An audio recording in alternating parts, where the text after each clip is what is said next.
The San Francisco 49ers and the Minnesota Vikings, the 49ers, are 5-point favorites.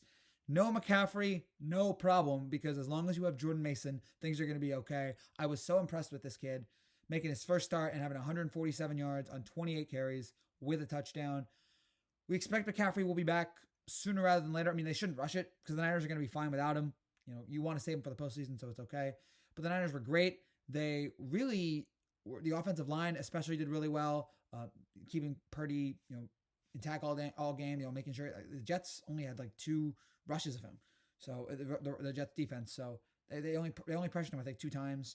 The offense looked it struggled early. Early they weren't getting anything on, but eventually they really got things going. Their kicker with 6 field goals. Samuel having a nice game. 2-yard run in the second quarter. 20th rushing score of his career. Just a terrific game. They dominated the line of scrimmage. 180 total yards rushing on 38 attempts. Just looked like a really solid Niners performance. They looked like vintage Niners of what we've seen from them the last year and 2 years ago. And SGP said he was talking. He mentioned Xander Schauffele during the telecast after the game, in the post game, and he said, "Hey, much like Xander Schauffele, this is a very good team that is like Xander Schauffele, who was close to winning a major.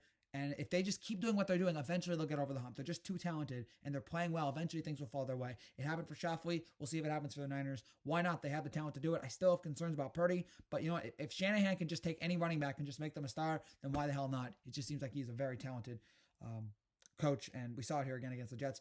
Vikings, very impressive, albeit it was against the Giants. It was a very impressive performance. Sam Darnold, I felt good for him because he was terrible with the Jets, and as soon as you leave the Jets, apparently you're just fine. He went 10 for 10 to start the game, 19 for 24, 208 yards, 2 touchdowns, had a passer rating of 142 at one point. Would have been a career high if it wasn't for the interception. Threw a very nice pass to Justin Jefferson at one point. Naylor had a touchdown. Aaron Jones had his first touchdown as a Viking. You had a breakout performance from Andrew Van Ginkel. Recorded a sack, pick 6 on Daniel Jones, although that was a terrible play by Jones. That was a big win for Minnesota. They needed to start off in a good way, without Kirk Cousins, a new era, and they looked good here at least for. We thought they were going to have, McCarthy. That didn't happen. Donald's come in, and Donald's played pretty well here to start off. Largest margin of victory, 22-point win, their largest margin of victory since the beginning of the 2022 season when Kevin O'Connell was hired. So it's I think between 2 very good teams here, but the Niners are just on another level, and 5 points is not big enough for me to say, even though Minnesota's at home, 5 points is not big enough for me to say, all right, Minnesota is going to cover the spread here. I just think San Francisco, with their talent, with or without McCaffrey, are going to be just fine in this game with all the talent, with Samuel, with Kittle, and their defense, I think will be enough to, and I don't expect Donald to be this good. I've seen him with the Jets. I don't think he'll be this good for this long. I expect another Niners victory here today. I expect San Francisco to start off 2-0, or excuse me, Sunday. I expect San Francisco to start off 2-0 on Sunday with a win. Give me the Niners -5.